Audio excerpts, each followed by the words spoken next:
Karena pembicara dan juga dari pembina sudah ada, mari kita mulai webinar ini.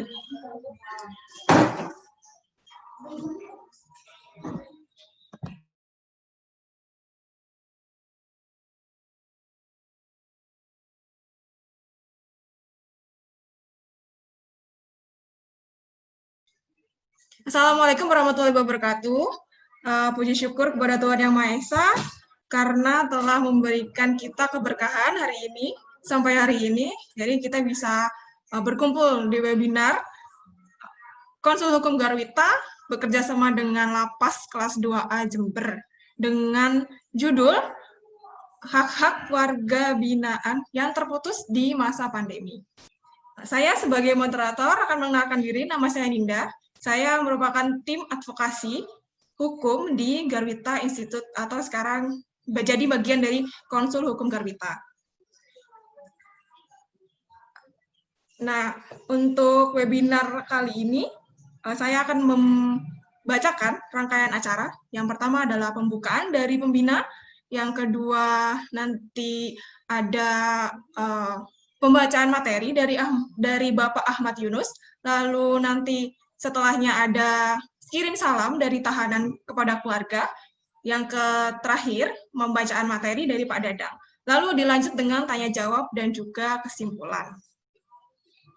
Untuk saya berharap untuk para peserta membaca tata tertib yang sudah dibagikan di grup WhatsApp, sehingga bisa mendukung berjalannya acara ini dengan lancar dan baik.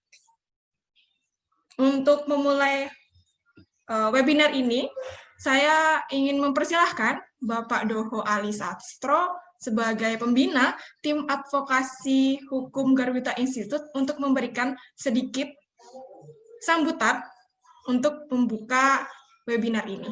Saya persilahkan Bapak, waktu dan tempatnya.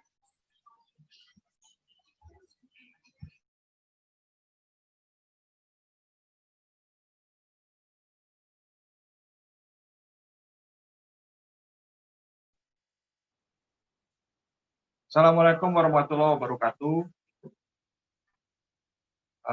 Selamat pagi, salam sejahtera buat semuanya.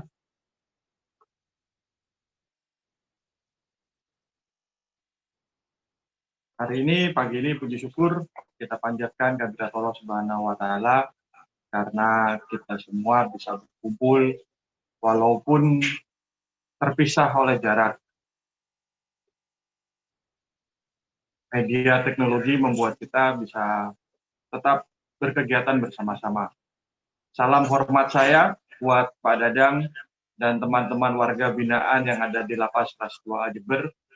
Semoga apa yang kita lakukan hari ini nantinya akan memberikan banyak manfaat, baik buat masyarakat umum ataupun buat warga binaan yang ada di lapas. Bapak-bapak, ibu-ibu, dan saudara-saudari sekalian, pagi ini webinar ini diselenggarakan sebagai sebuah kegiatan untuk launching konsul hukum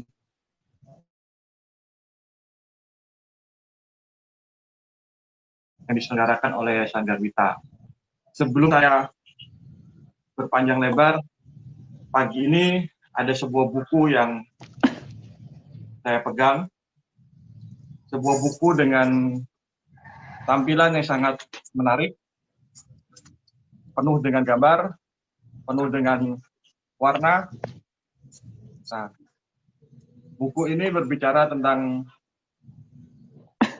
seks dengan anak. Kenapa buku ini menjadi penting hari ini untuk saya bagikan kepada Bapak Ibu sekalian? Ada satu alinea di kata pengantar yang itu menggelitik saya.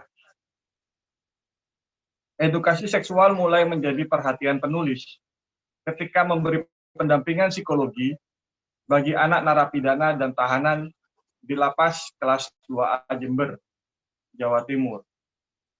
Saat itu kurang lebih tahun 2012 sampai 2013. Banyak napi dan tahanan anak yang terlibat kasus asusila atau kasus terkait seksualitas. Pelaku masih tergolong anak, karena berusia di bawah 18 tahun, sesuai undang-undang di Indonesia. Korban pun tergolong anak. Buku ini ditulis ketika memberi pendampingan psikologi bagi anak narapidana dan tahanan di Lembaga Pemasyarakatan kelas 2A Jember pada tahun 2012.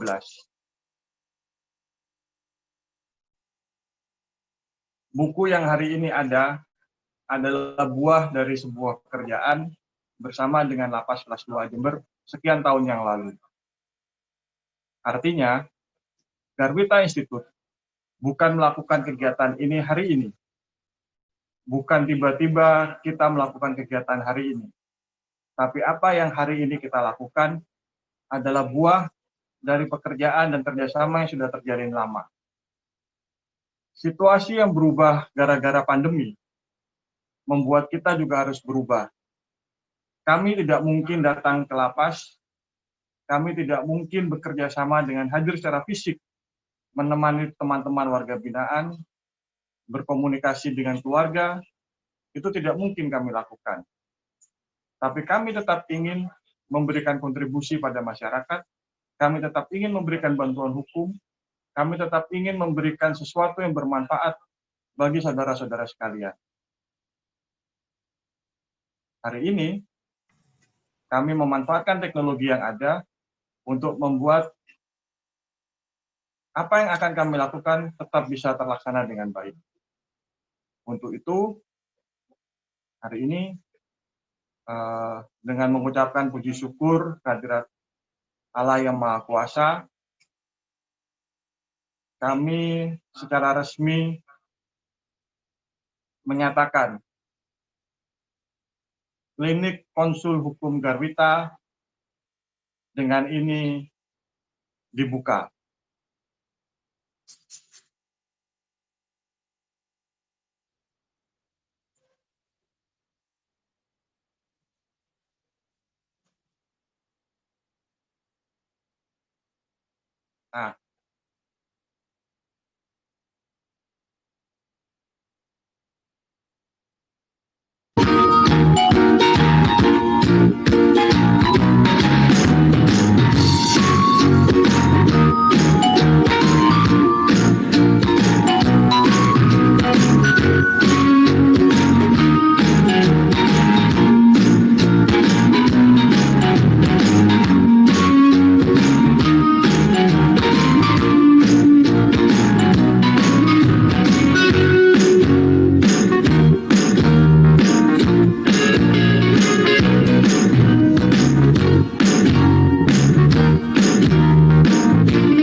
Nah,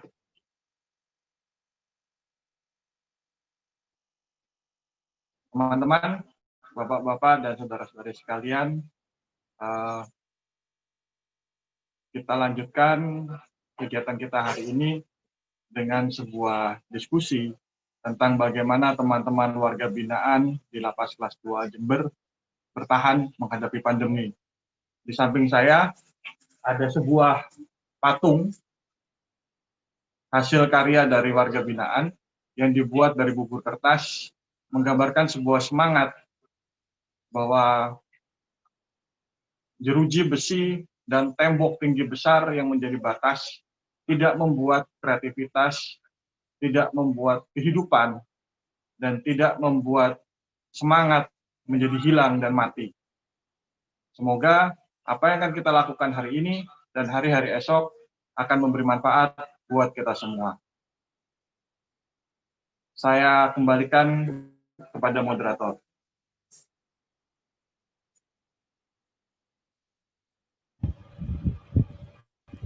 Terima kasih Bapak Doho atas sedikit sambutan dan juga pembukaan dari Konsul Hukum Online Garwita. Nah, tanpa berlama-lama lagi, lebih baik kita memberikan tempat dan waktu kepada Bapak Ahmad Yunus sebagai pembicara pertama. Sedikit perkenalan dengan Bapak Ahmad Yunus ini merupakan bagian dari tim senior, tim advokasi hukum Garwita Institute, dan juga sekarang sebagai dosen di Universitas Ibrahimi di Situbondo. Silakan Bapak Yunus untuk memberikan sedikit materi terhadap tema kami hari ini. Baik, terima kasih Mbak Ninda. Sebelumnya saya awali kegiatan ini dengan Assalamualaikum warahmatullahi wabarakatuh. Waalaikumsalam warahmatullahi wabarakatuh. Selamat pagi dan salam sejahtera untuk kita semua. Alhamdulillah, puji syukur kehadirat Tuhan Yang Maha Esa karena sampai detik ini kita semua masih diberi kesehatan, ya, kesehatan lahir batin. Mudah-mudahan itu semua bisa kita manfaatkan dengan baik. Salawat serta salam tetap tercurahkan kepada junjungan kita Nabi besar Muhammad Sallallahu Alaihi Wasallam, yang karena jasa-jasa beliaulah kita bisa hidup di zaman yang penuh kedamaian ini. Pertama, saya ingin sampaikan yang terhormat kepada Bapak Doho Ali Sastro sebagai pembina, sebagai pembina di Garwita Institute yang selama ini selalu tulus setia, ya, membina kami semua di Garwita ini, memberikan semua ilmunya, memberikan semua pengalamannya sehingga kita semua tim Garwita, khususnya tim advokasi hukum, bisa terus berproses semakin hari semakin baik. Yang kedua juga yang terhormat kepada Bapak Dadang dan juga kepada segenap warga binaan, ya, yang sudah bersedia selama ini memberi kesempatan yang sebesar-besarnya kepada kami tim advokasi dari Garwita Institute untuk berproses di dalam lapas, untuk memberikan kemanfaatan-kemanfaatan yang menurut kami pribadi itu sangat luar biasa manfaatnya. Apalagi menurut warga penghuni lapas yang memang sejatinya mereka warga penghuni lapas, khususnya para tahanan, itu berdasarkan survei kami memang sangat membutuhkan yang namanya informasi tentang hukum, informasi tentang proses hukum itu sendiri, dan mereka juga sangat butuh pendampingan, ya, sangat butuh pendampingan. Alhamdulillah dari Garwita sudah melakukan beberapa kegiatan, baik itu kepada para tahanan maupun para napi, dan ini bagian dari semangat teman-teman sebenarnya luar biasa. Ya. Mudah-mudahan ke depan kita, ya, teman-teman tim advokasi makin semangat ke depannya untuk selalu mendampingi warga binaan. Karena sebagaimana kita tahu, sebenarnya warga binaan itu sama, subjek, ya. Subjek seperti kita. Mereka bukan objek yang lalu masuk di dalam lapas lalu diarahkan ke sana ke sini. Tidak, mereka juga sebagai subjek. Yang mereka di lapas yang selama ini kita berkegiatan, ya, tim advokasi berkegiatan di lapas itu, mereka memilih ingin melakukan kegiatan apa, ya. Jam sekian waktunya keluar kamar, mereka mau olahraga, apakah mau mengaji, ya, mau belajar kitab kuning, bahkan jadi oh ya, para hadirin, ya, saya juga lupa menyapa para hadirin yang mengikuti seminar ini. Perlu diketahui bahwa di lapas itu sama, Ya, kegiatan di lapas itu sama seperti di luar, hanya saja mungkin ada beberapa pembatasan hak asasi manusia karena itu adalah sebuah konsekuensi, ya. Yaitu hak kebebasannya sedikit dikurangi. Mereka harus hidup di ruang yang agak terbatas, tidak seperti orang di luar pada umumnya, tapi terkait kegiatan, terkait sosialisasi, itu sama dengan yang di luar. Nah, jadi dalam hal ini kita ingin menyampaikan, saya mewakili tim dari Advokasi Garwita ingin menyampaikan bahwa sejatinya warga binaan atau narapidana warga binaan di lapas itu sama sejatinya. Dan juga ini juga tidak lepas dari sistem pemidanaan yang sekarang, ya. Jadi jika dulu itu dinamakan penjara, ya, di mana orang itu benar-benar tujuannya untuk dibalas atas perbuatannya yang memang melanggar norma yang ada di masyarakat. Nah, tapi dengan sekarang yang namanya sudah lapas, ya. Jadi ini juga perlu diketahui oleh teman-teman segenap para hadirin webinar kali ini. Jadi bukan penjara sekarang, lapas, ya, lembaga pemasyarakatan. Nah, ini memiliki arti yang luar biasa secara filosofis karena dari tujuannya sudah beda. Mereka hanya pindah tempat tidur, pindah tempat makan, di mana warga binaan di dalam lapas itu diberi pendidikan khusus, ya, mereka diajari bagaimana bermasyarakat yang benar, bagaimana cara bertanggung jawab kepada diri sendiri, bertanggung jawab kepada lingkungan, dan bertanggung jawab kepada Tuhan yang Maha Esa. Nah, semuanya itu sudah terhandle sejatinya. Menurut analisa kami di dalam lapas, khususnya analisa kami di lapas Jember kelas 2A, di mana ada beberapa kegiatan, ya, yang sudah kita ketahui di dalam lapas itu. Ada pengajiannya, ada belajar baca kitab kuningnya, ada belajar qiraah, ada bermusiknya, ya, ada hadrahnya. Jadi itu semua sama, ya, sama.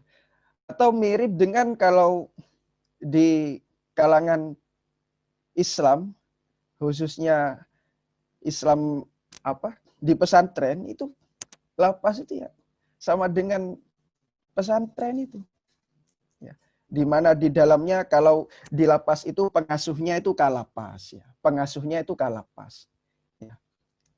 Terus wakil pengasuhnya itu di situ ada kasih, ya, seperti Pak Dadang dan teman-teman yang lain, bagian pembinaan, ada yang bagian ketertiban.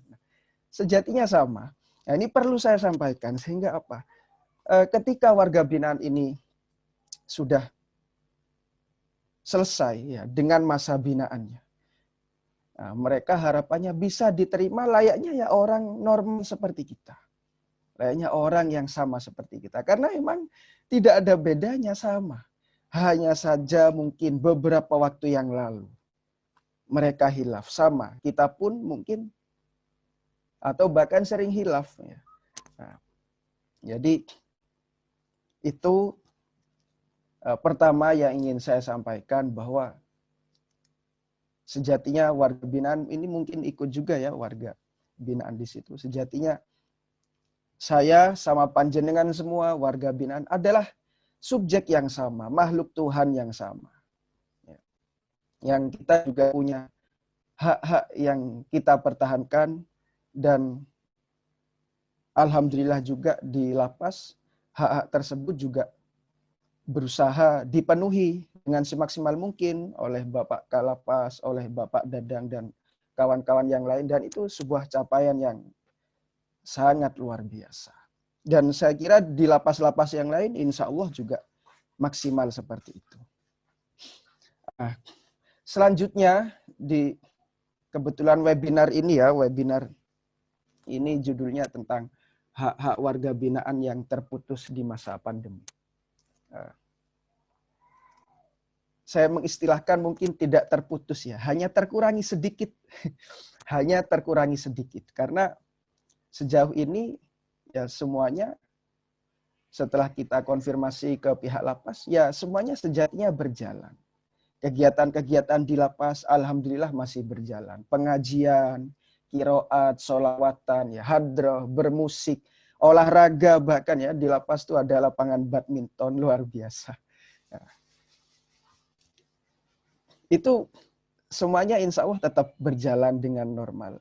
Hanya sepengetahuan kami, nanti jika ada yang kurang mungkin bisa disempurnakan oleh Bapak Dadang yang sangat kami banggakan.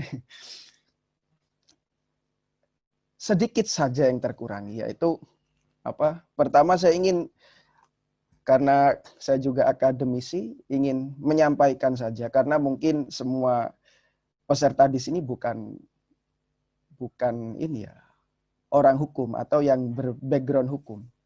Jadi ada beberapa hak ya di dalam Undang-Undang Pemasyarakatan itu ada beberapa hak warga binaan. Itu ada di pasal 14. Nah, hak-hak ini memang harus dipenuhi. Jadi yang pertama yaitu hak melakukan ibadah sesuai dengan agama atau kepercayaannya masing-masing. Dan ini sepengetahuan kami, tim advokasi yang sejauh ini sudah bergerak lama sekali ya di lapas ini sudah terpenuhi dengan agama. Kalau waktunya Jumatan, waktunya sholat jamaah, bahkan Jumatan itu di absen di lapas. Sehingga nggak ada yang tidur. Ya mungkin teman-teman yang kuliah di kosan, hampir Jumatan tuh kan kadang ngantuk ya pulang kuliah. Wis ketiduran nggak Jumatan. Nah, di lapas, oh mereka rutin Jumatan. Bapak warga binaan ini luar biasa ini. Sholat di absen ya. Jadi itu hak yang kedua berdasarkan pasal 14 ya, bahwa hak mendapat perawatan, baik perawatan rohani maupun perawatan jasmani. Yang selanjutnya pasal 14 ayat 1 huruf C, yaitu mendapatkan pendidikan dan pengajaran. Alhamdulillah dulu juga tim advokasi itu pernah melakukan jail schooling ya. Jail schooling, sekolah khusus anak-anak yang menjadi warga di lapas yang mereka usia sekolah. Jadi tetap kita beri pendidikan, pelajaran, khususnya pelajaran tentang materi-materi ujian nasional. Ya mudah-mudahan kegiatan itu tetap istiqomah ya oleh timnya sekarang. Mudah-mudahan tetap dilakukan. Karena sangat besar sekali manfaatnya. Selanjutnya hak warga binaan yang selanjutnya yaitu mendapatkan pelayanan kesehatan dan makanan yang layak. Yang huruf E, menyampaikan keluhan. Ya, menyampaikan keluhan dalam hal ini apabila ada hal-hal yang kurang nyaman itu bisa disampaikan kepada Kalapas atau kepada kasih-kasih yang lain ya, kepada Bapak Dadang beserta teman-teman yang lain. Yang selanjutnya yang huruf F ya, pasal 14 ayat 1 huruf F terkait dengan hak-hak warga binaan, yaitu mendapatkan bahan bacaan dan mengikuti siaran media massa lainnya yang tidak dilarang. Yang poin G, mendapatkan upah atau premi atas pekerjaan yang sudah dilakukan. Yang huruf H, menerima kunjungan keluarga, penasihat hukum, atau orang tertentu lainnya. Saya bacakan dulu sampai selesai biar semuanya tahu. Karena kalau bukan orang hukum nggak sempat baca undang-undang biasanya. Oke. Yang I, mendapatkan pengurangan masa pidana atau kita kenal remisi. Huruf J, mendapatkan kesempatan berasimilasi termasuk cuti mengunjungi keluarga. Yang huruf K, mendapatkan pembebasan bersyarat. Yang huruf I, mendapatkan cuti menjelang bebas. Yang M, yang terakhir, mendapatkan hak-hak lain sesuai dengan peraturan perundang-undangan yang berlaku. Nah, sejauh ini analisa kami dari tim advokasi, makanya sejatinya tidak terputus total. Ada hanya terkendala sedikit saja karena memang efek dari pandemi COVID-19 ini, yaitu apa tadi, yang huruf H ya, menerima kunjungan keluarga, penasihat hukum atau tertentu atau orang tertentu lainnya. Jadi memang termasuk di kegiatan kita, alhamdulillah meskipun tetap berjalan via daring ya, meskipun efektivitasnya tidak sebanyak ketika langsung datang ke lapas, tapi memang karena tujuannya untuk menghindari tersebarnya virus COVID. Jadi memang ada beberapa hak yang itu memang sangat signifikan sekali ya, maksudnya sangat penting sekali, yaitu bertemu keluarga. Karena sebagaimana kita tahu ketika kita berkegiatan di lapas, bapak itu kalau sudah dikunjungi ya, kalau pas ketika penyuluhan terus dikunjungi itu, Mas, izin Mas saya dikunjungi, itu sudah sangat gelisah sekali. Wajahnya tuh, wah saya ini harus ketemu istri saya, ketemu anak saya. Wah itu memang itu hak yang bagian hak yang sangat inti sekali ya. Jadi mereka tiap hari sudah beraktivitas, tidak bertemu keluarga, ketika diisi penyuluhan saja, diberi kegiatan yang mereka juga sangat butuh, bermanfaat, mereka itu sudah luar biasa gelisahnya ketika namanya dipanggil ketika itu ya. Namanya dipanggil, nama Tono misalnya, dari desa mana, ya, ditunggu keluarganya misalnya, wah itu sudah luar. Nah, di masa pandemi ini memang setahu kami ya yang bisa ini keluarga hanya berkunjung ke lapas, namun tidak bisa tatap muka secara langsung, tidak bisa bertemu secara langsung, hanya mengirim makanannya yang masuk. Atau di lapas juga sebenarnya ini ya, ada telepon umum, mereka mungkin hanya bisa mendengar suara itu saja. Tapi entah apakah sekarang kami juga kurang begitu mengetahui, mungkin Pak Dadang pasti punya program lain untuk mengatasi hal itu. Tentunya kami juga mewakili tim advokasi, mewakili para warga binaan, ya sangat mengharapkan sekali kinerja maksimal dari pihak lapas terkait dengan pemenuhan, yaitu menerima kunjungan keluarga. Sehingga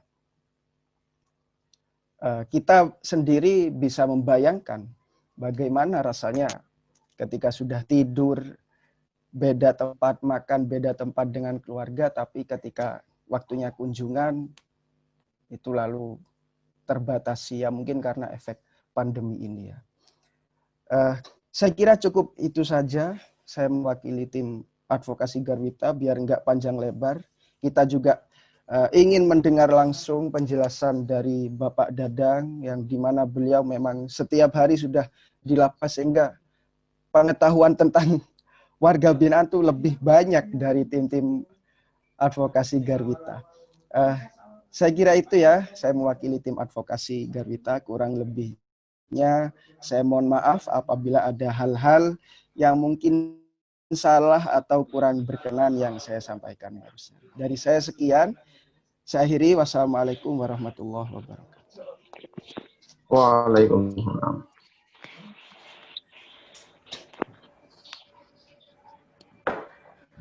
Terima kasih atas pemaparan materi dari Bapak Ahmad Yunus.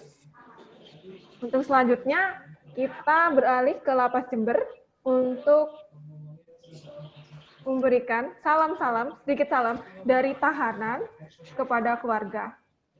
Dan juga mungkin sedikit testimoni tentang hak apa sih yang sudah disebutkan dari Bapak Yunus tadi, yang mungkin di masa pandemi ini terputus atau terkurangi dari warga binaan langsung gitu.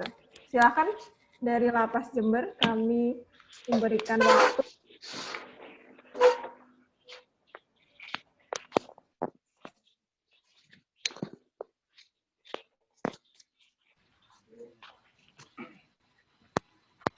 Assalamualaikum warahmatullahi wabarakatuh. Salam sejahtera bagi kita sekalian. Perlu saya memperkenalkan diri yaitu nama saya Agus Sugiyoto. Tempat tanggal lahir Seminar. Jombang 29 Agustus 1966. Dengan alamat yaitu Dusun Ploso Gerang, Desa Ploso Geneng, RT RW 002 004, Kecamatan Jombang, Kabupaten Jombang.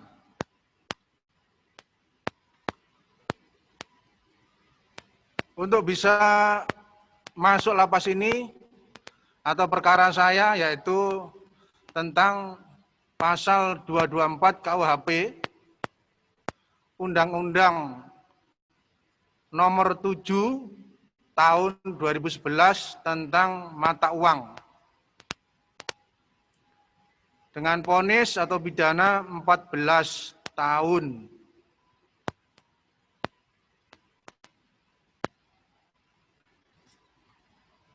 Kesan dan pesan tentang besukan atau kunjungan selama pandemi ini, selama COVID ini, yang pertama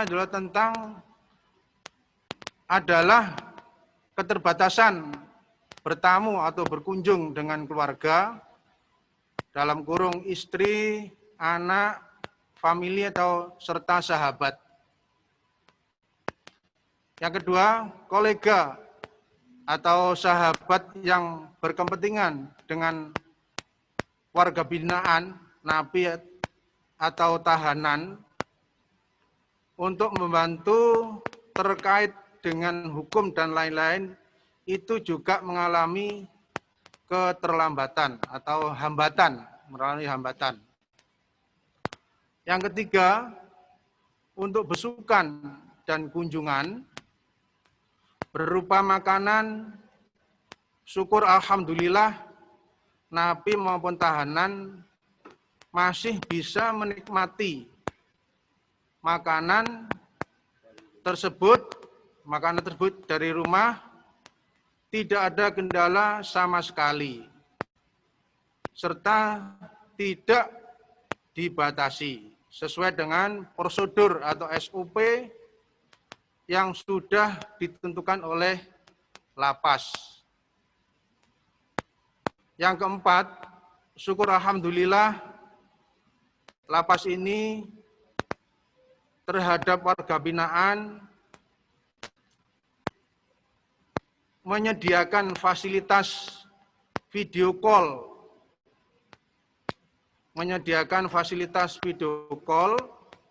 yaitu gratis, tidak membayar,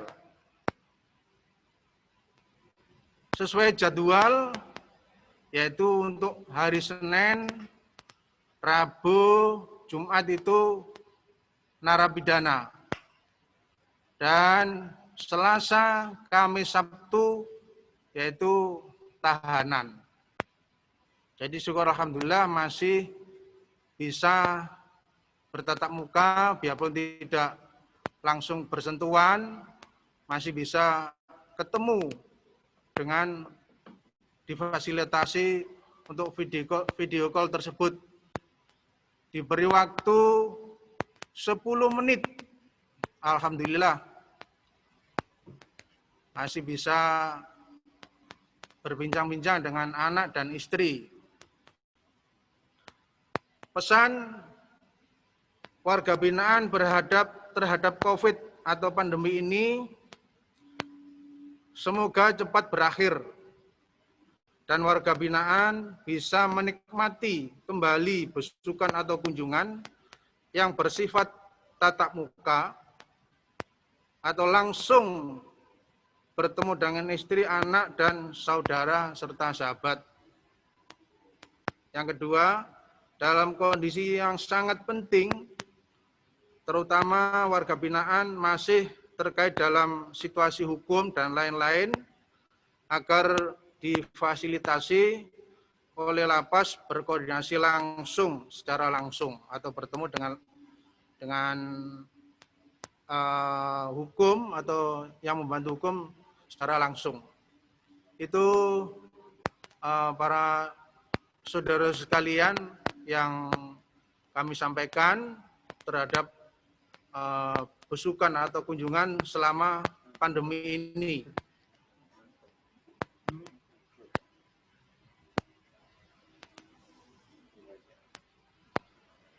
Bapak Agus, Ya, masih mendengar ya? ya. Jelas ya Pak? Jelas. Iya. Nah, untuk Bapak Agus sendiri punya pesan nggak untuk keluarga di rumah? Karena sekarang kan sudah tidak bisa bertemu secara tatap muka. Kalau misalnya sekarang saya beri kesempatan untuk memberi pesan untuk keluarga di rumah, kira-kira pesannya apa ya Pak? Biar bisa didengar dan bisa disampaikan kepada keluarga, seperti itu. Ya, untuk kesan di rumah agar disampaikan, ya minta doanya mudah-mudahan saya untuk melaksanakan hukuman ini di dalam lembaga ini ya tetap sehat dan tetap cepat bebas sesuai dengan aturan yang ada dan bisa kembali diterima di masyarakat.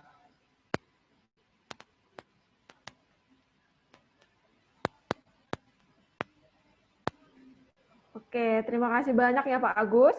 Mungkin bisa Bapak selanjutnya untuk memberikan sedikit perkenalan dan juga pesan untuk keluarga di rumah. Perkenalkan, nama saya Muhammad Gufron Adi Pangestu. Umur saya 22 tahun.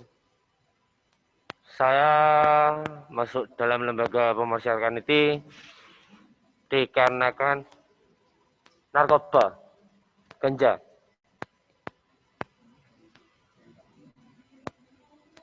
Untuk selama pandemi ini, saya merasakan dalam lembaga pemasyarakatan ini seperti halnya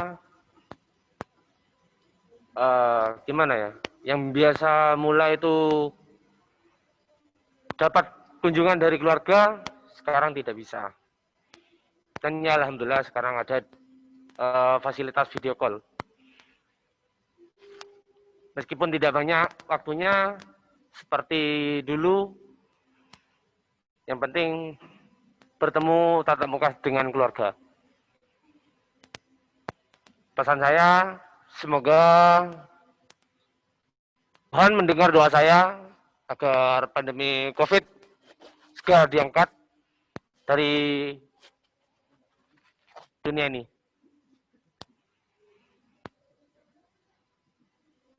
Sudah, itu saja yang saya sampaikan. Untuk pesan-pesan pada keluarga di rumah, Sehat selalu, biar bisa disampaikan. Sehat selalu. rezeki terus lancar, dan jangan lupa bahagia.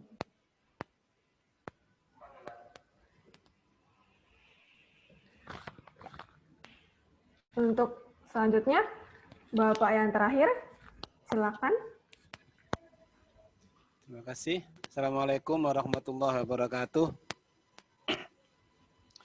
Nama saya Muhammad Ibrahim Khalil, umur 42 tahun, alamat Dusun Karanganyar, Desa Kecamatan Ambulu, Kabupaten Jember.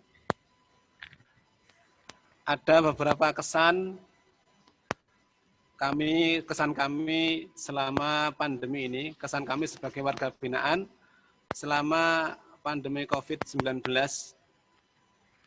Kesan-kesan kami, alhamdulillah, walaupun situasi dan kondisi seperti ini, dari pihak lapas masih memberikan kesempatan dan memberikan semacam terobosan-terobosan kepada kami tentang hak-hak kami, walaupun tanda kutip sebatas kemampuan karena adanya pandemi ini. Di antaranya yang perlu saya sampaikan yaitu tentang komunikasi kami dengan keluarga kami. Kalau dulunya sebelum COVID, kita masih bisa bertemu tatap muka langsung dengan anak dan istri. Setelah adanya COVID, mereka tidak masuk karena ada kepentingan yang lebih besar dari itu, yaitu untuk menjaga kemaslahatan bersama yang ada di sini khususnya. Karena terus terang saja para bapak dan ibu, saudara-saudara, bagi kami yang ada di sini, para warga binaan, merupakan sebuah kebahagiaan dan kesenangan tersendiri ketika kami dibesuk, ketika kami bisa bertemu langsung tatap muka dengan anak istri kami. Walaupun itu sifatnya waktunya cuman beberapa jam, beberapa menit, dan sebagainya. Dengan adanya pandemi ini amat sangat menyiksa bagi kami sebenarnya, menambah keprihatinan kami, karena kepedihan yang kami rasakan saat ini bertambah sedikit. Bertambah yaitu dengan adanya tidak bisa ketemu dengan keluarga, anak, dan istri secara langsung. Akan tapi walaupun demikian, kami amat bersyukur kepada pihak lapas, karena pihak lapas telah memberikan terobosan kepada kami, menyediakan video call gratis kepada kami walaupun untuk bergantian karena keterbatasan, memberikan semacam komunikasi gratis bisa mengobati rasa kangen dan rindu kami kepada anak. Itu yang pertama. Terus kemudian mengenai pesan-pesan ini kepada bapak-bapak dan aktivis Garwita Institute, tolong sampaikan kepada yang pertama kepada masyarakat di luaran sana, karena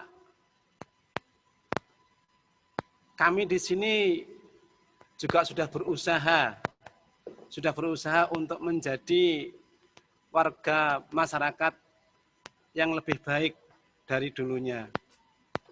Karena di sini siang dan malam kami senantiasa oleh bapak-bapak petugas dibina untuk menjadi masyarakat yang lebih baik, dikasih bekal untuk nantinya bisa hidup di tengah-tengah masyarakat menjadi lebih baik.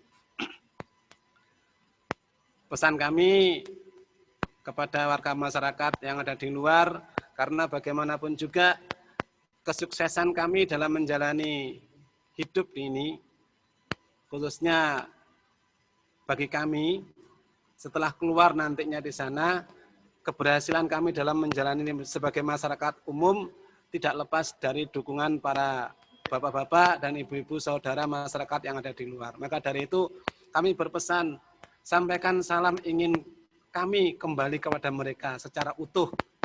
Tolong jangan pandang kami dengan sebelah mata. Tolong pandang kami jangan pandang kami dengan sebelah mata yang sebelah kanan saja, juga sebelah kiri saja. Jangan a priori terhadap kami. Karena kami ingin sekali, kami juga dipandang secara adil, karena kami memang bersalah, tapi kami sudah mendapat pengadilan dari instansi pengadilan, sudah diadili oleh instansi pengadilan.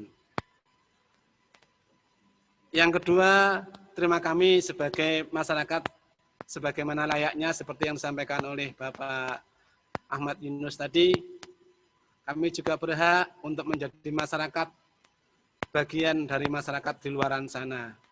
Kami di sini nantinya setelah pulang akan mengemban tugas yang lebih berat lagi, yaitu satu, membenahi kehidupan kami.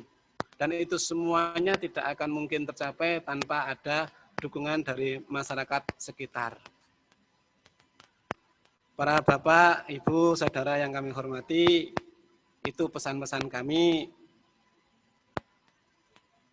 Kami di sini perlu saya sampaikan juga, mungkin sudah dibekali oleh beberapa petugas, beberapa pengetahuan dan pengalaman, diantaranya mengenai keagamaan. Ini bukti-bukti bahwasanya kami memang benar-benar ingin kembali kepada masyarakat umum. Banyak di antara warga binaan yang dulunya tidak bisa baca tulis, pulang dari sini mereka bisa baca tulis, karena pihak lapas memfasilitasi bekerja sama dengan pihak-pihak instansi terkait mengadakan kegiatan namanya Kalistung, belajar baca tulis dan berhitung. Ada lagi dari kegiatan-kegiatan kerja, ada kegiatan mencukur yang dulunya tidak bisa mencukur, banyak sekali dari warga binaan pulang dari sini, keluar dari sini banyak mempunyai talenta mencukur yang lebih baik daripada yang luar.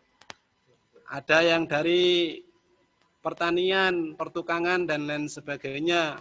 Juga dari keagamaan, banyak sekali dari warga kami yang dulunya tidak bisa baca Al-Quran, tidak bisa sholat, dan lain sebagainya, pulang dari sini, dan bahkan sebelum pulang mereka sudah bisa baca Al-Quran dengan fasih dan lancar. Ini merupakan bukti bahwasanya kami memang benar-benar ingin berubah, kami ingin benar-benar menjadi bagian dari masyarakat luar. Tolong jangan pandang kami sebelah mata. Tolong kami terima kami dengan penuh dukungan. Para bapak yang kami hormati, itu mungkin pesan, sementara pesan-pesan kami terhadap masyarakat yang di luar sana. Terus kepada keluarga saya, pesan kepada keluarga saya punya 1 istri dan 3 anak. 6 tahun setengah kami sudah berpisah. Tapi masih bisa berkomunikasi. Pesan saya pada istri saya yang tercinta, jalani hidup ini dengan penuh sabar. Terus berjalanlah. Istriku dan anakku, kalian teruslah berjalan.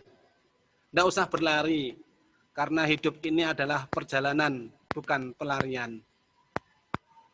Salam setia bagi saya. Yang kedua, istriku, kamu tidak usah rindu pada aku. Biar aku saja yang rindu kepada kamu. Karena rindu itu amat sangat berat. Biar aku saja yang menanggung keberatnya itu. Terima kasih mas-mas dan mbak. Assalamualaikum warahmatullahi wabarakatuh. Waalaikumsalam warahmatullahi wabarakatuh. Wah, ternyata Bapak Ibrahim sangat romantis sekali ya pada istrinya ya Pak ya. Nah, ini ada sedikit pertanyaan dari teman-teman. Ini kan tadi ada kegiatan ya Pak ya, dari keagamaan, pertanian, dan juga pencukur atau kegiatan-kegiatan lain. Nah, selama pandemi ini Bapak, apakah ada yang terputus dari kegiatan-kegiatan tersebut atau masih dilanjutkan? Ini masih ada pertanyaan. Ini kan pandemi, apakah dari warga binaan boleh keluar dari sel, melakukan kegiatan seperti biasanya, atau dibatasi? Seperti itu. Mungkin bisa dijawab oleh Bapak-Bapak. Jadi untuk kegiatan yang berada di lembaga ini tetap seperti semula. Jadi mulai hari Senin sampai dengan hari Minggu itu untuk pengajian tetap berjalan dengan lancar, biarpun napi maupun tahanan. Untuk kegiatan yang di BIMKER, bimbingan kerja, juga sama. Di sana ada buat tempe, terus mebeler, dan pertukangan masih berjalan terus. Jadi tidak terputus sama sekali.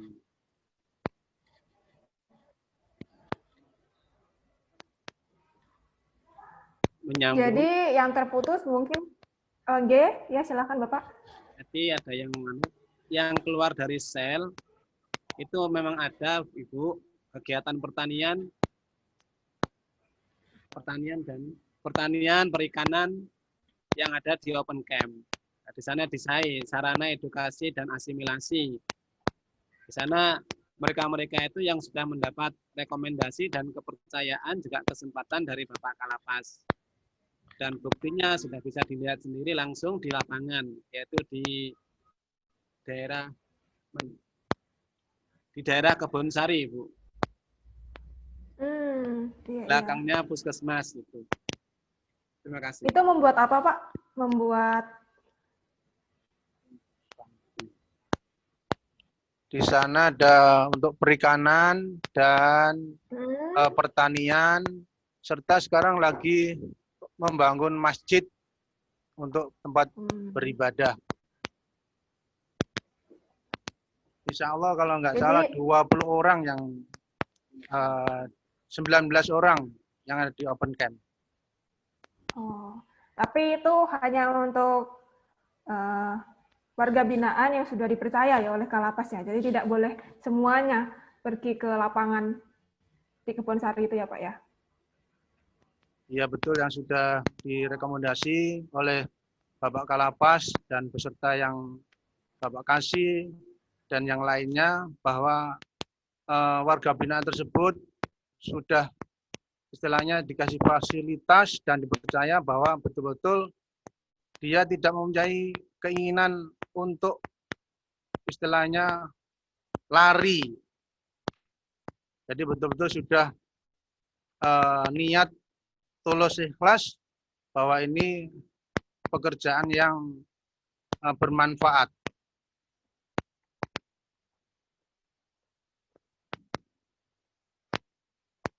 Nah, mungkin ada syarat lain nggak Pak, selain dipercaya, direkomendasikan oleh Kalapas, atau mungkin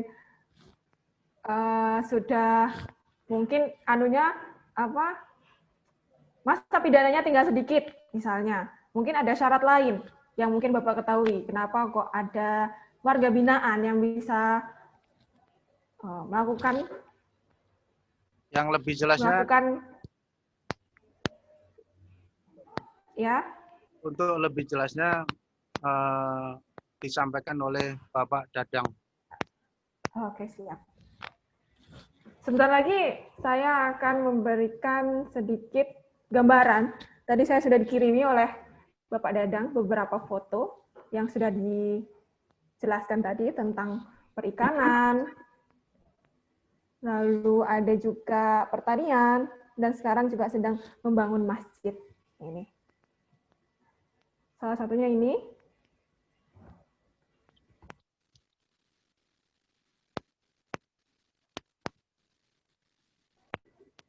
Ini masih membangun masjid ya Pak ya? Itu kolam gurami.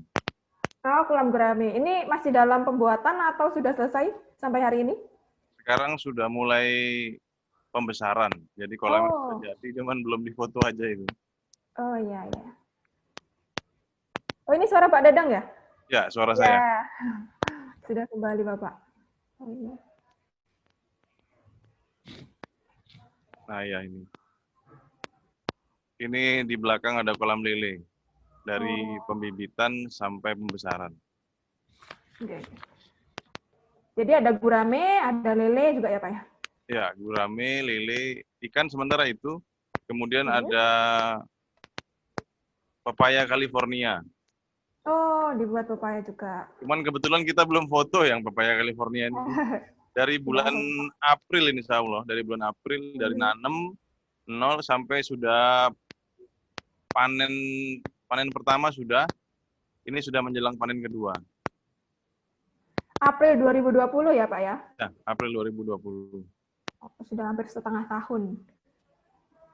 Jadi memang masa pandemi ini kan Kalapasnya dari Januari bergeser menjadi Pak Yani Suyandi. Beliau memang basic pengalaman di dunia kegiatan kerja begitu luar biasa, sehingga melihat lahan tidur Mbak, 14 tahun tidak digarap.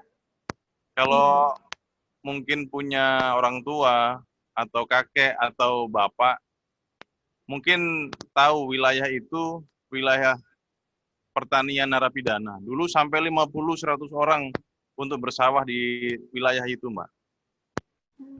Jadi kalau orang-orang yang dulu insya Allah tahu bahwa itu lahannya lapas, karena yang mengerjakan napi. Sampai 50-100 orang mengerjakan sawah di sana. Kemudian sekitar 2004 ada rencana pembangunan lapas baru, lapas Jember mau dipindah ke sana. Dibangun tembok keliling, diuruk bagian tengah, kemudian sudah mulai berjalan, pemborongnya ada masalah hukum, ditangkap, dan akhirnya perjanjian kerjasama untuk reslah, pertukaran tanah untuk dibangun, batal. Nah, semenjak 2004 itu, tanah yang tadinya subur, jadinya hanya ditumbuhi ilalang. Juga ada tembok-tembok keliling, dan di dalam itu ada ruangan yang hampir jadi, temboknya saja tapi, karena tumbuhan ilalang banyak, pohon tinggi-tinggi, malah banyak dipakai foto prewedding, Mbak. Karena ilalangnya tinggi-tinggi. Kenapa saya bilang dipakai foto prewedding? Kebetulan saya waktu foto prewedding juga di sana dulu. Itu. Saya termasuk oknum pelakunya. Berjalan 2020, pandemi sekitar bulan Maret-April ya. Maret-April berjalan. Saya langsung bercerita ini ya, Mbak. Langsung saya buka lah. Iya, boleh. Belum saya salam nih. Assalamualaikum warahmatullahi wabarakatuh. Waalaikumsalam warahmatullahi wabarakatuh. Yang saya hormati seluruh tim Garwita, Pak narasumber, Pak Ahmad Yunus, Pak Pembina, Pak Doho Sastro. Mudah-mudahan dalam kondisi yang pandemi ini, kita selalu dijaga oleh Tuhan Yang Maha Esa, selalu dijaga kesehatan, fisik, mental, hati, dan pikiran. Dan terutama, kalau disuruh bercerita satu kata untuk Garwita, saya cuma bilang semangat. Saya selalu merinding kalau bertemu dengan Pak Doho. Pak Doho itu seperti magnet, Mbak. Magnet yang bisa menyampaikan semangat dalam segala hal. Ternyata setelah saya kenal Pak Doho lebih dalam, Pak Doho benar-benar luar biasa, bersemangat dalam hal-hal yang tidak hanya profit oriented, tapi betul-betul menggunakan kacamata yang lebih luas, yang sangat luas. Kacamatanya yaitu kacamata merah putih. Siapapun yang di hadapan kita, mereka adalah bangsa Indonesia. Saya ingat sekali, Pak Doho, awal-awal kenal Pak Doho, banyak ide yang bermunculan, banyak semangat baru. Jadi tidak bisa saya ungkapkan ketertarikan saya dengan semangatnya Pak Doho ini. Mudah-mudahan Pak Doho tidak pernah patah arang, tidak pernah berhenti untuk memberikan semangat kepada kita. Karena yang kita butuhkan semangat, Mbak.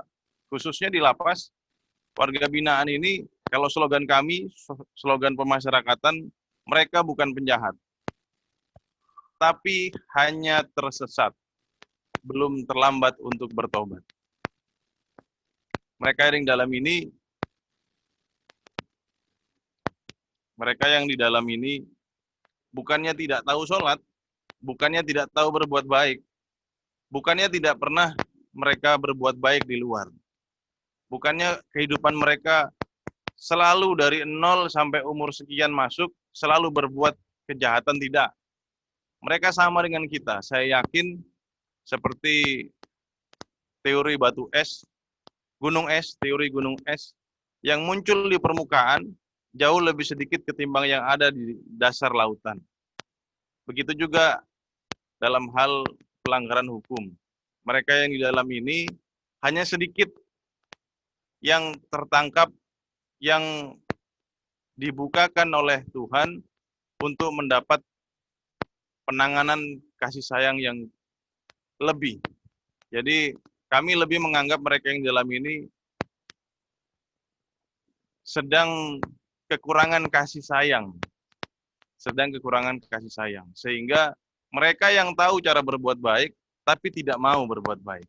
Di saat mereka melanggar. Jadi di saat itu artinya hanya saat itu saja, di hari-hari berikutnya mereka sama seperti kita, sama seperti yang lain, manusia biasa, juga potensi berbuat baiknya juga jauh lebih banyak ketimbang potensi berbuat buruknya. Contoh kecil, kita saja dari kecil kita diasuh sama orang tua. Diasuh, kita jadi anak penurut. Senurut-nurutnya anak, pasti ada saat di mana dia membuat ibunya kesal. Contoh kecil, mau disuapin. Pagi-pagi mau disuapin, dia adalah bermain dengan kakaknya, mecahin piring. Ini kan hal kecil, Pak. Nah, hal kecil ini yang harus kita tanggapi secara luas. Mereka lah yang di dalam lapas ini seperti itu. Mereka orang baik yang sedang terpleset melakukan perbuatan yang melanggar hukum. Jadi konsep ini insya Allah menjadi pemikiran seluruh petugas lapas se-Indonesia untuk selalu memberikan kasih sayang yang lebih kepada mereka, bahwa kacamatanya pakai kacamatanya Pak Doho, kacamata merah putih, bahwa yang di hadapan kita ini adalah sesama anak-anak bangsa, satu keluarga, bahwa mereka yang di dalam ini juga bagian dari keluarga kita. Kita merdeka karena keberagaman, begitu juga kita menjaga kemerdekaan dengan menjaga keberagaman ini. Mereka hadir dan besar di lingkungan yang mungkin tidak sama dengan kita, tidak seberuntung kita, atau mungkin jauh lebih beruntung, tapi mungkin sedang diuji oleh Tuhan Yang Maha Esa. Itu sebagai kata pembuka dengan tema hak-hak apa tadi, Pak? Hak-hak warga binaan yang terputus di masa pandemi. Saya mengutip semangatnya Pak Doho dengan menggunakan kacamata Pak Doho, semangat untuk terus menebarkan kebaikan, menebarkan kasih sayang kepada siapapun yang di depan kita, karena yang di depan kita adalah anak-anak bangsa, sama halnya dengan kita. Mereka juga aset-aset bangsa, sama dengan kita. Kita harus berangkul, bergandengan tangan bersama, berkarya untuk memajukan bangsa. Jadi saya sangat senang sekali apabila seminar ini menjadi semakin luas, audiensnya semakin banyak. Saya sangat senang sekali karena penegakan hukum di Indonesia ini yang saya tangkap lebih kepada kesuksesan. Jadi standar kesuksesan penegakan hukum itu ketika menangkap orang-orang jahat yang banyak, tapi bukan untuk memperbaiki mereka yang sedang dalam lingkungan kejahatan. Karena kejahatan itu bukan diciptakan oleh 1-2 orang, tapi karena lingkungan. Bisa jadi di lingkungan itu orang ini terintimidasi secara psikis, tidak pernah mendapatkan kasih sayang, selalu dipojokkan, akhirnya mereka berbuat yang tidak berkenan di masyarakat dan melanggar hukum. Ini yang harus terus kita propagandakan, bahwa seluruh penjahat di Indonesia ini juga warga Indonesia. Mereka ini bukan harus kita sengsarakan, bukan harus kita jatuhkan mental dan masa depannya. Justru merekalah yang harus kita tolong, kita bantu, kita dukung, kita support, kita beri kesempatan. Kita beri kesempatan untuk mereka berkarya, mandiri, memiliki nama baik, memiliki semangat untuk selalu menebarkan kebaikan. Itu yang mungkin harus sering-sering kita propagandakan, bahwa kita ini satu keluarga, satu bangsa, satu Indonesia, harus saling, karena memperbaiki tidak harus membunuh. Memperbaiki tidak harus menyakiti. Banyak hal, banyak cara, seperti halnya kita mendidik anak. Mendidik anak itu tidak dengan pukulan, tidak dengan bentakan, tapi dengan pemahaman. Mendidik anak harus penuh kasih sayang. Begitulah cara kita mencoba melakukan pembinaan-pembinaan seperti yang sudah ditetapkan, ditentukan oleh undang-undang, peraturan pemerintah, kita menerapkan di sini dengan sangat demokratis, sangat mengutamakan prinsip kebersamaan, prinsip kasih sayang, karena kami selalu yakin ketika kita membuat sebab-sebab kebaikan, kita akan mendapatkan akibat-akibat kebaikan. Ketika kita menggunakan sebab-sebab keburukan, kekerasan, kita pun akan mendapatkan akibat-akibat kekerasan. Jadi jangan pernah berhenti untuk selalu menebarkan kebaikan, karena setan pun tidak pernah berhenti untuk menebarkan keburukan. Tetap semangat, Garwita Institute, merah putih di dada, satu keluarga, dimanapun Anda berada, walaupun yang sudah tidak aktif ya, saya sangat senang dengan orang-orang Garwita ini, karena semangatnya, kalau bahasa jalanannya itu membabi buta, tapi membabi buta yang baik ya, membabi buta, semangatnya membabi buta. Jadi orang senior-senior yang sudah lepas dari Garwita, insya Allah mereka senang melihat Garwita semakin berkembang, saya pun senang melihat Garwita semakin berkembang. Mudah-mudahan jalinan asmara ini, jalinan asmara, romantisme Garwita dengan Lapas Jember terus berkembang, tidak hanya Lapas Jember, mudah-mudahan bisa berkembang lapas Indonesia dan kita tebarkan kebaikan kepada seluruh masyarakat Indonesia. Inti dari hukum ini yaitu keadilan, menegakkan keadilan demi kesejahteraan masyarakat. Gitu ya, Pak Ahmad Yunus. Menegakkan keadilan demi kesejahteraan masyarakat. Jadi dua kalimat ini bergandeng, tidak satu saja. Menegakkan keadilan, tidak hanya menegakkan keadilan, tapi menegakkan keadilan demi kesejahteraan masyarakat. Nah ini yang harus sering-sering kita unggah, kita posting, kita propagandakan bahwa kesejahteraan masyarakat ini awalnya dari kasih sayang. Jadi ketika masyarakat di luar tahu ada mantan narapidana di tetangga, di RW sebelah atau RT sebelah, kita harus benar-benar support dia. Siapa yang berkelebihan, kita harus support dia, beri dia pekerjaan, beri dia peluang-peluang untuk bekerja, beri dia peluang untuk bisa menghidupi dirinya. Insya Allah ketika perutnya sudah penuh, hatinya tenang, pikirannya pun tenang. Keinginan untuk mengulangi perbuatan melanggar hukum kayaknya insya Allah jauh. Insya Allah jauh. Kemudian saya sedikit bercerita tentang jumlah penghuni di lapas. Saat ini jumlah penghuni di lapas 791. Kemudian ada 51 orang yang kita titipkan di Polsek dan Polres. Ada 19 orang di sarana asimilasi dan edukasi di open camp.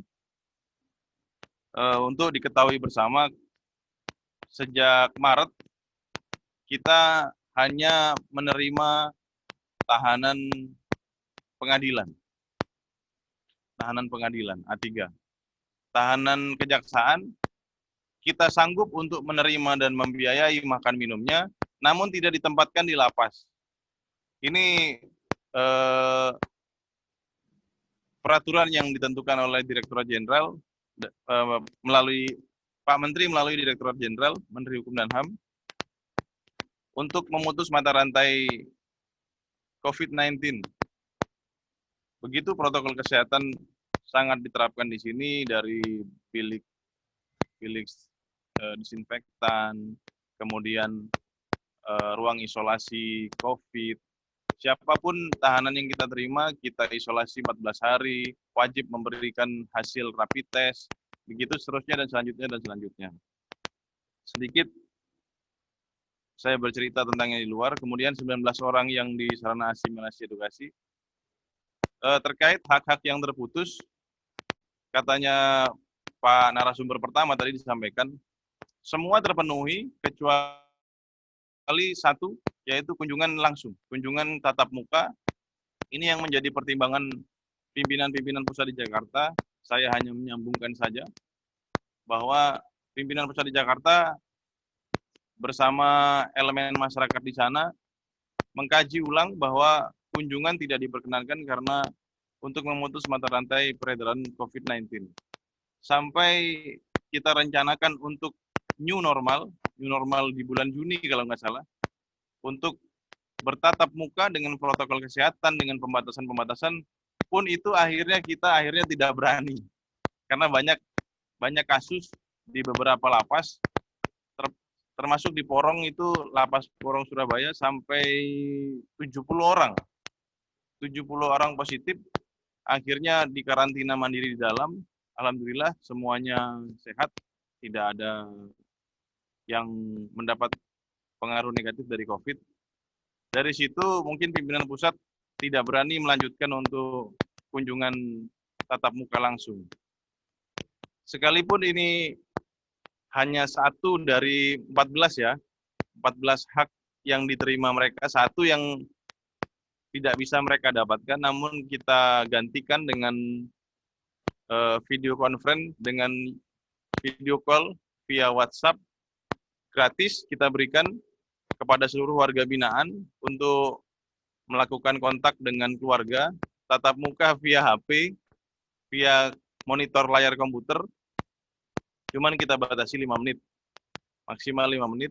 Kalau mau lebih dari 5 menit, ada wartel yang untuk melanjutkan komunikasinya. Insya Allah itu menjadi obat kerinduan mereka. Dari 14 hak ini ada 1 yang nggak terpenuhi, yaitu tatap muka, kunjungan keluarga dan penasihat, diganti dengan video call. Ini memang kalau di rata-rata kualitas hanya 1 dari 14, kayaknya sangat sedikit sekali. Cuman secara perubahan psikis ini sangat jauh mempengaruhi. Seperti dalam konsep kita dalam membina mereka tidak boleh dijauhkan dari keluarga. Karena keluarga adalah tempat mereka pertama kali mempelajari apa itu yang namanya kasih sayang. Tempat mereka merasakan di mana kasih sayang itu tumbuh dan berkembang dan bersemi. Jadi kita selalu berupaya untuk mendekatkan mereka dengan keluarga, karena tidak ada cara yang paling ampuh di dunia ini untuk merubah hati dan pola pikir manusia kecuali dengan kasih sayang. Untuk itu kami selalu berupaya mendekatkan mereka dengan keluarga. Kenapa? Karena mereka haus akan sebenar-benarnya kasih sayang. Insya Allah dengan video call, ya kalau dibilang sakitnya itu mungkin nggak 100% lah. Kalau ada video call itu ya mungkin sakitnya 50% lah, separuh. Ada sedikit lah, ada sedikit rasa gundah yang terobati. Tapi alhamdulillah sekarang yang kami hadirkan 3 orang. Mudah-mudahan di kesempatan-kesempatan mendatang kami bisa hadirkan 50 orang ataupun 100 orang, dan kami ingin saudara-saudara di luar bisa mengerti dan ikut merasakan bahwa kami di sini sedang menjalani pertaubatan. Kami di sini sedang mengukir hati kami, sedang mengkorek lumut-lumut yang ada di pikiran kami. Piktor-piktor, pikiran kotor, kita korek. Kita hasilkan karya-karya ya mungkin di dunia luar tidak terlalu bernilai. Ya kalau kita bikin band yang biasa kita tampil di luar, kita bikin band, ya kalau sama band yang sudah papan atas, Ceylon Seven, ya mungkin kalah ya. Cuman ketika kita lihat awal mulanya, kita ini seperti kertas yang sudah lecek, yang sudah diremet-remet ya. Diremet-remet, di dalamnya tulisannya sudah semerawut. Jadi untuk meluruskan saja, dengan setrika panas pun tidak akan bisa. Butuh sentuhan-sentuhan kasih sayang, khususnya kasih sayang Tuhan Yang Maha Esa. Juga yang sangat kami tunggu-tunggu, dukungan dari masyarakat di luar.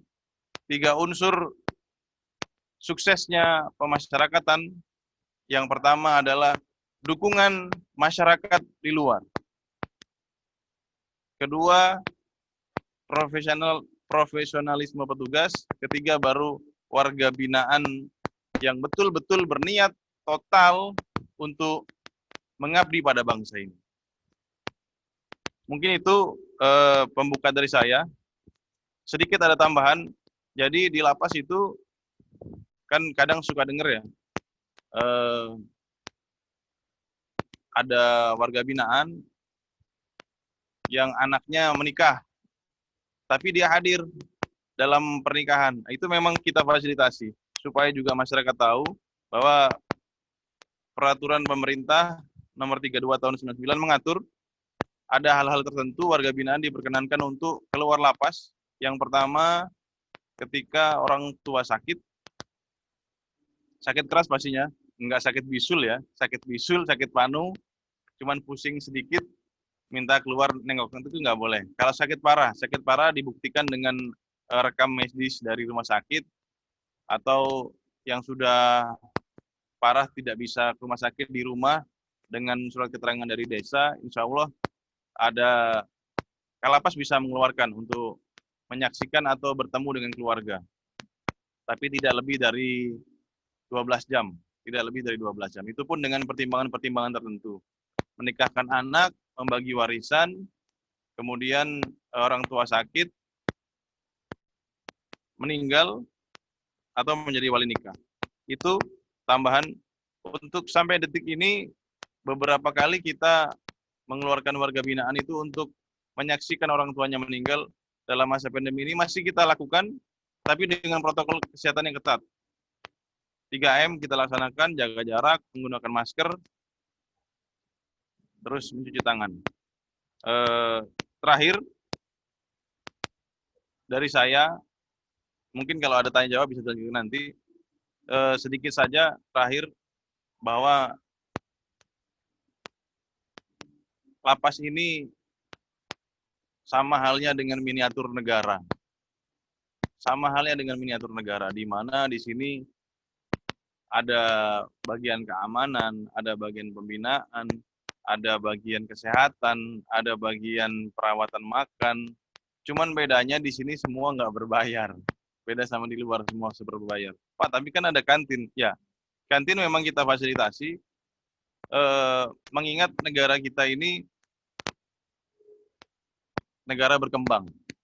Beda jauh dengan kalau kita bandingkan dengan Arab Saudi. Arab Saudi itu negara maju ya. Di sana kebetulan saya yang tahu itu di sana ada beberapa cerita tentang penjara di sana.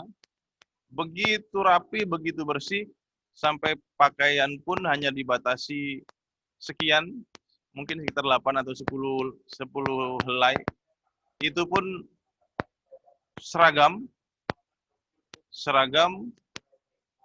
semua fasilitas terpenuhi, tapi untuk seperti kata Pak Ahmad Yunus tadi, sosialisasi dengan sesama warga binaan sangat terbatas. Bedanya sama di Indonesia, sosialisasi sesama warga binaan jauh lebih lebar waktunya, jauh lebih dibuka peluangnya. Itu kelebihannya. Jadi tingkat stres di penjara-penjara negara maju sangat tinggi. Sangat tinggi kalau dibandingkan dengan tingkat stres warga binaan di dalam lapas Indonesia. Seperti disaksikan yang hadir di sini nih, kayak nggak di penjara aja udah ketawa, ngobrol sama petugas, udah kayak nggak ada batas.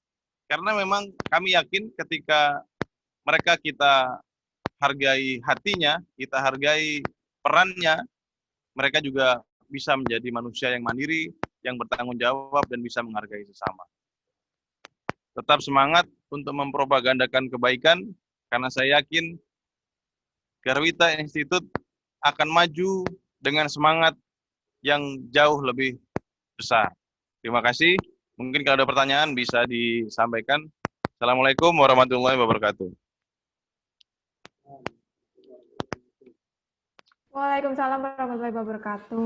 Terima kasih ya Bapak Dadang atas pemaparannya, juga para warga binaan. yang sudah memberikan sedikit pesan dan juga kesan bagaimana keadaan di lapas dan juga pesan pada keluarga juga. Nah, untuk kali ini kita masuk dalam sesi tanya jawab. Mungkin bagi teman-teman yang punya pertanyaan bisa menuliskan pertanyaan di kolom komentar dengan format nama dan langsung pertanyaan. Ini di sini sudah ada pertanyaan. Kepada Bapak Dadang sepertinya ini, Pak. Ini mau tanya mengenai fasilitas kesehatan di lapas bagaimana? Karena di masa pandemi seperti ini seharusnya menjadi hak warga binaan untuk mendapatkan fasilitas kesehatan yang layak dan sesuai dengan protokol kesehatan. Terima kasih. Jadi pertanyaannya ingin memberikan pertanyaan kepada Pak Dadang tentang fasilitas kesehatan di masa pandemi ini bagaimana, Pak? Apakah terputus? Apakah masih ada? Apakah ada sedikit kendala? Karena kan sekarang apa-apa corona, sakit dikit, batuk dikit corona, gitu kan. Nah, bagaimana Bapak untuk mengatasi fasilitas kesehatan di dalam lapas? Mungkin bisa dijawab, Pak. Baik, terima kasih pertanyaannya. Yang tanya siapa ini, Mbak?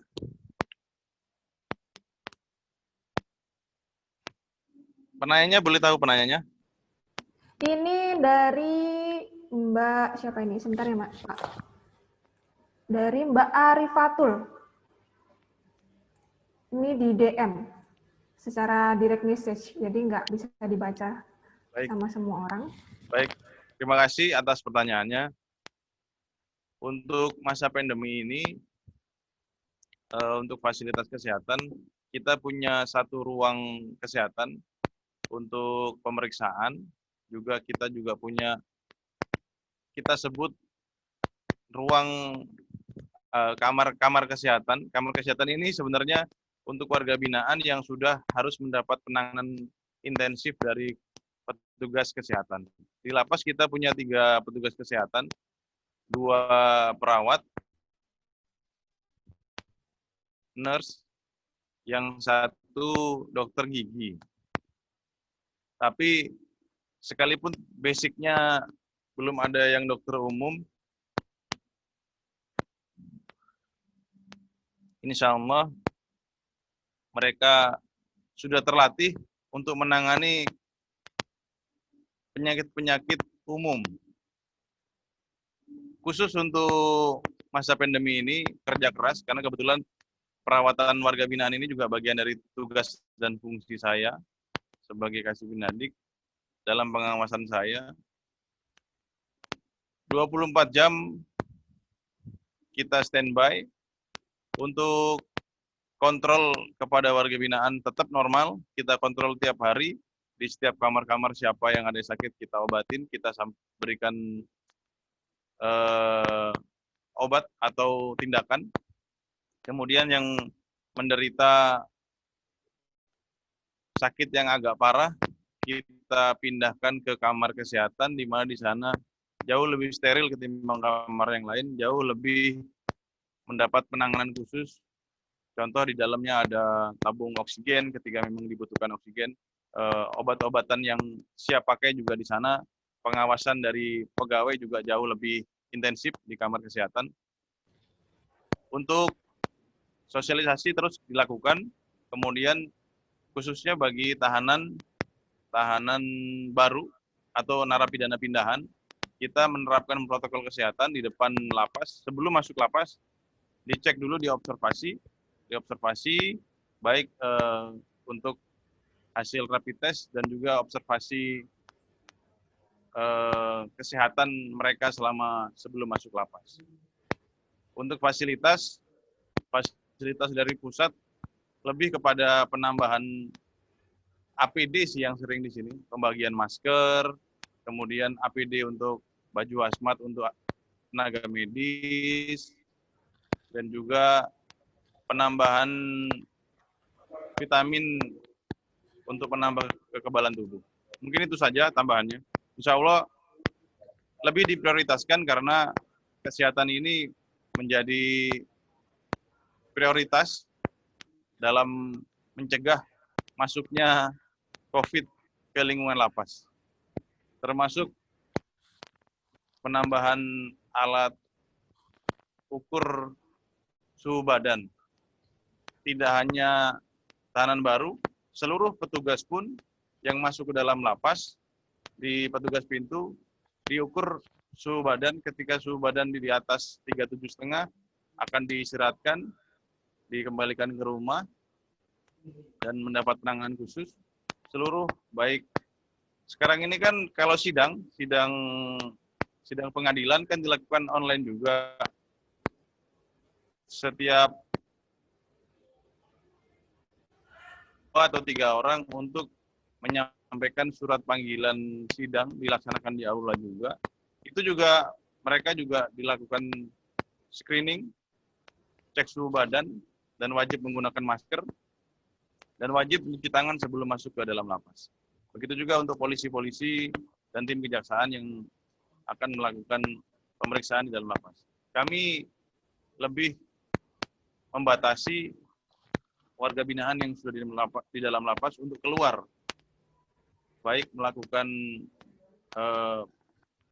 pelimpahan kepada kejaksaan atau kegiatan-kegiatan persidangan yang lainnya.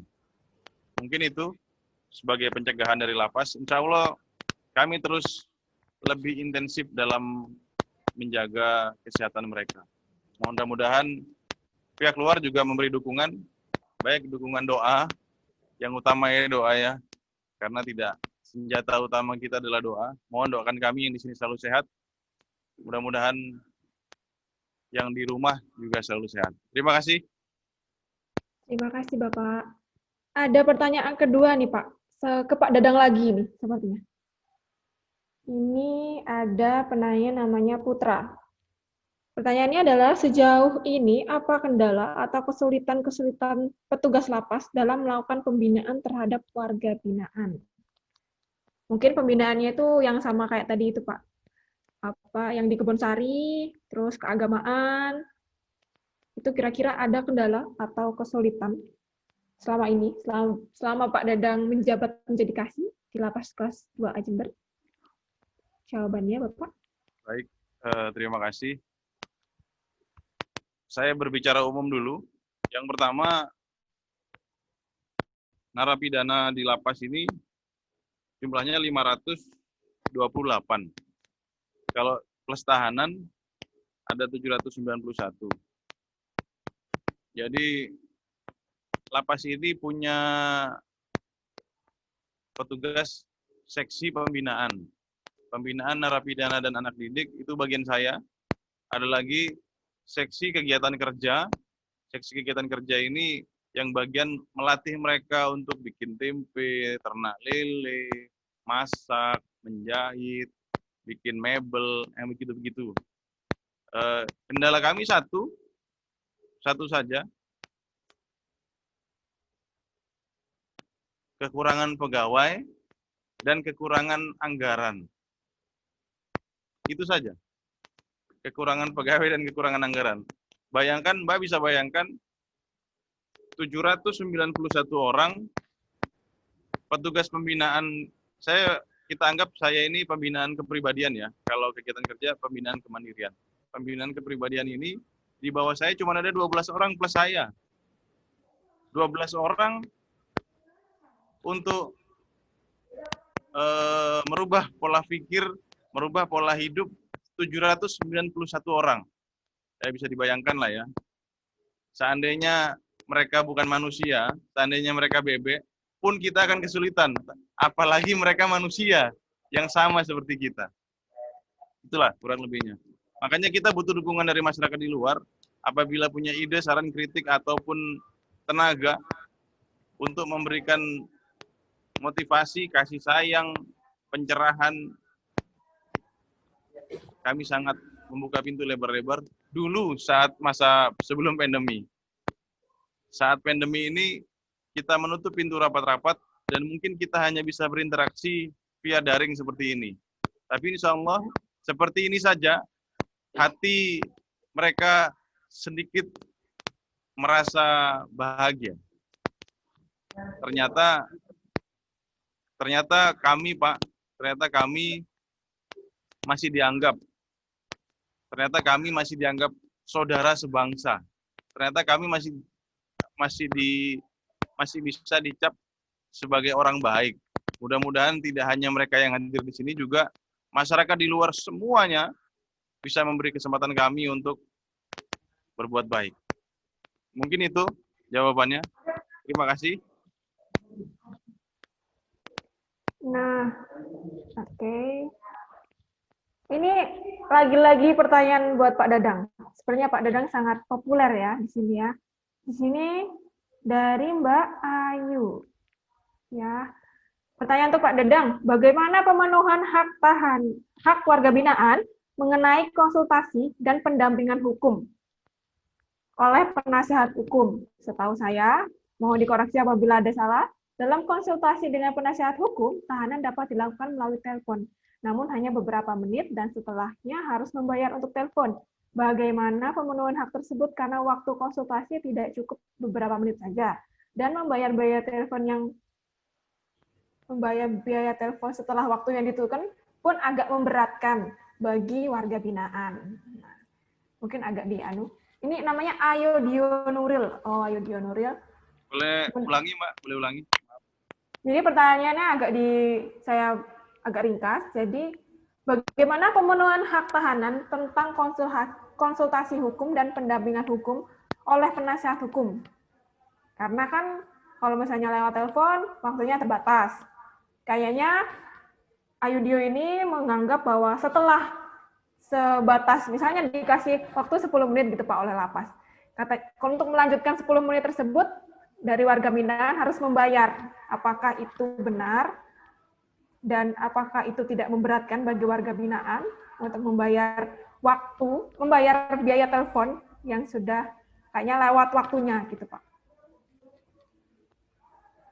Baik, terima kasih. Saya jawab ya. Iya, silakan Pak Dadang. Untuk konsultasi hukum, karena itu hak, konsultasi hukum tidak dibatasi waktu, Mbak. Jadi via video call tidak dibatasi waktu.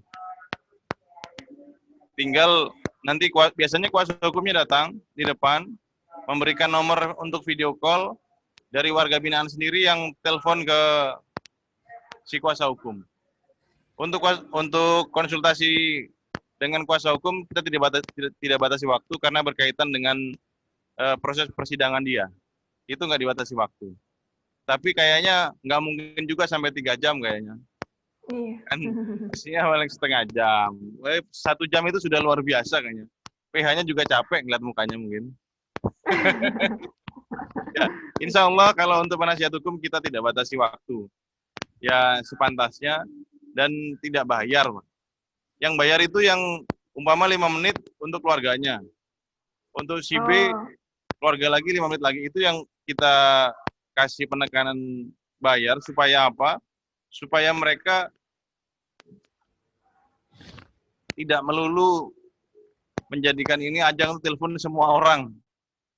Karena di sini mereka juga harus menata diri, menata jadwal, menata kegiatan supaya mereka bisa mengikuti pembinaan dengan baik. Memang sengaja kita buat 5 menit, karena 791 orang ini kita bagi dua sesi. Ada hari warga binaan, narapidana, ada hari untuk tahanan teleponnya. Itu pun kalau semua 5 menit, contoh nih Mbak, 528 di hari Selasa, Kamis, dan Sabtu. Ini jam telepon jam 9 sampai jam 2 ya, jam 3. Jam 9 sampai jam 3 kepotong sholat duhur. Ini aja, kalau 505 menit, itu nggak cukup, Mbak. Untungnya nggak semuanya pengen telepon. Kita juga kan tidak hanya memikirkan 1-2 orang tahanan, 1-2 narapidana, tapi semua kita pikirkan.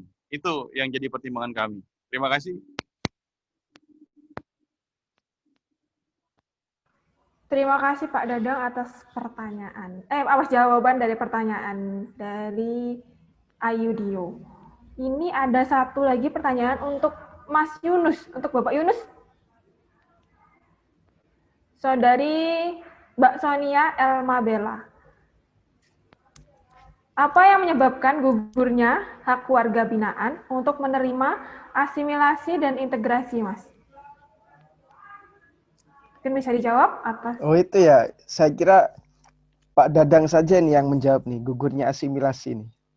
Lebih ahli nih Pak Dadang. Monggo Pak Dadang, supaya jawabannya lebih jelas. Kan, Bapak Dadang? Gimana? Apa? Ada pertanyaan, seharusnya ini ditunjuk. Baik, terima kasih. Pandemi 2020.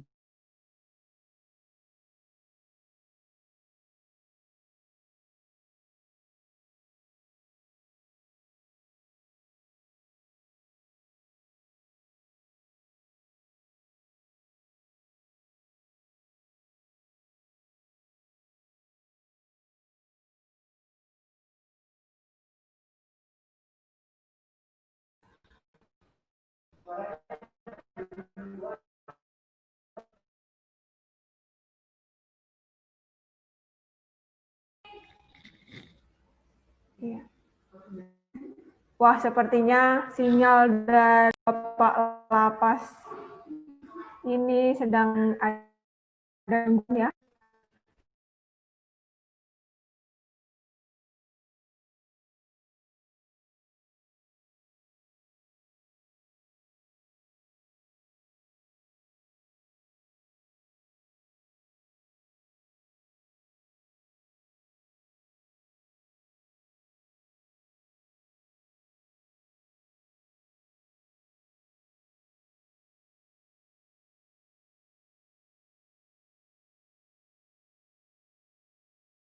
Jus. Ini kamu buka aku. Oke. Sepertinya dari Bapak Lapasnya lagi ada masalah koneksi.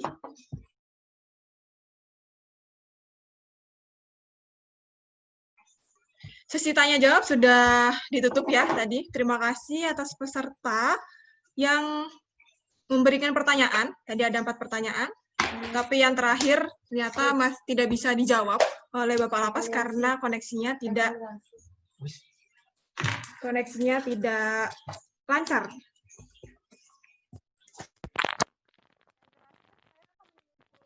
Dari webinar ini.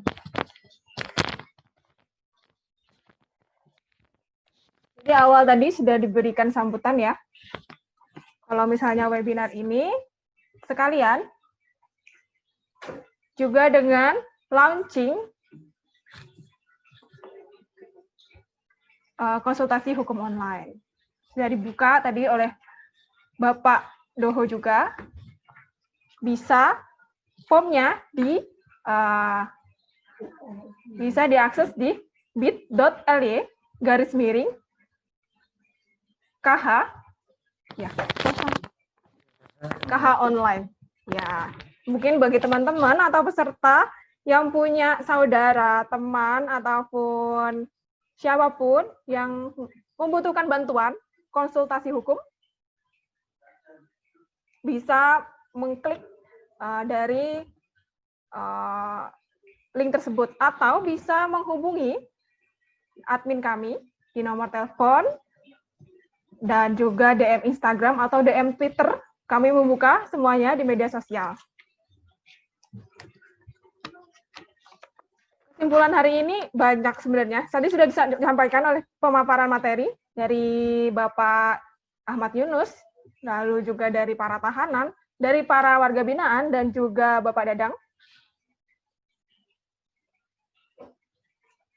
Yang bisa disimpulkan, hak-hak tahanan itu menurut pasal 14 Undang-Undang 12 Undang-Undang Nomor 12 tahun 1995 itu ada 14. Tadi sudah dijawab, ada 14 hak-hak. Namun bagi Bapak Yunus tadi hanya 1 yang terkurangi, yaitu kunjungan keluarga.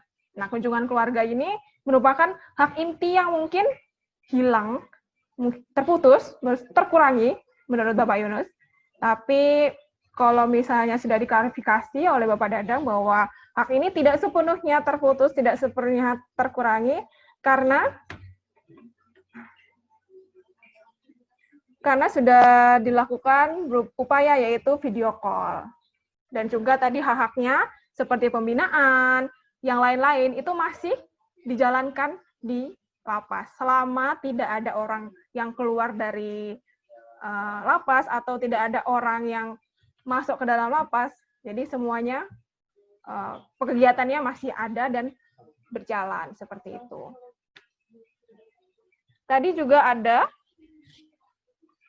salah satu hak yang disebutkan oleh Bapak Dadang, yaitu menurut Peraturan Pemerintah Nomor 32 Tahun 93, Pak warga binaan dapat keluar dari lapas dengan 3 tujuan. Yang pertama, orang tuanya sakit keras. Yang kedua, orang tuanya meninggal. Yang ketiga, jika para warga binaan ini menjadi wali nikah. Seperti itu.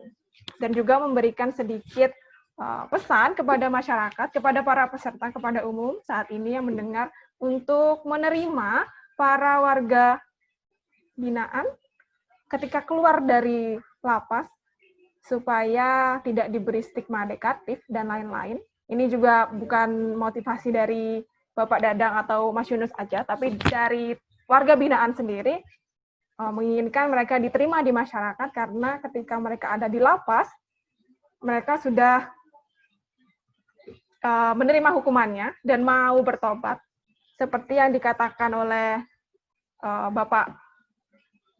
Bapak Dadang, bahwa warga binaan itu bukan seorang penjahat, dia hanya tersesat, melakukan sesuatu yang salah, dan ketika di dalam lapas, dia sudah mau bertobat. Seperti itu. Mungkin seperti itu saja yang bisa saya sampaikan sebagai kesimpulan. Mungkin teman-teman masih punya pertanyaan, bisa kita buka pertanyaan lain di dalam di WhatsApp grup seperti itu kepada Mas Yunus, kepada Bapak Dadang, nanti kita bisa sampaikan dan bisa dijawab lagi di dalam WhatsApp grup. Untuk teman-teman, terima kasih atas waktunya sudah mendengarkan webinar ini dari awal sampai akhir. Terima kasih juga sudah mengikuti setiap tata tertib yang sudah diberikan kepada panitia, yang sudah diberikan oleh panitia kepada peserta, dan juga pertanyaan-pertanyaan yang sangat luar biasa. Maaf juga kepada pertanyaan terakhir, karena tidak bisa dijawab oleh Pak Dadang, karena terkendala koneksi. Saya juga ingin mengingatkan bahwa kami membuka launching hukum online Garwita yang diperuntukkan bagi para mungkin warga binaan atau keluarga warga binaan atau semua yang berhadapan dengan hukum. Bisa diakses di bit.ly/KH online. Seperti itu. Dan juga bisa melalui menghubungi admin dan juga di DM IG atau DM Twitter yang bisa dilihat di bio Instagram konsulhukum.garwita. Seperti itu. Terima kasih banyak. Saya tutup webinar ini. Wassalamualaikum warahmatullahi wabarakatuh. Bukan untuk Mas Yunus, tapi Mas Yunus sepertinya ingin pendapat dari Pak Dadang, yaitu apa yang menyebabkan gugurnya hak warga binaan untuk menerima asimilasi dan integrasi. Itu Pak.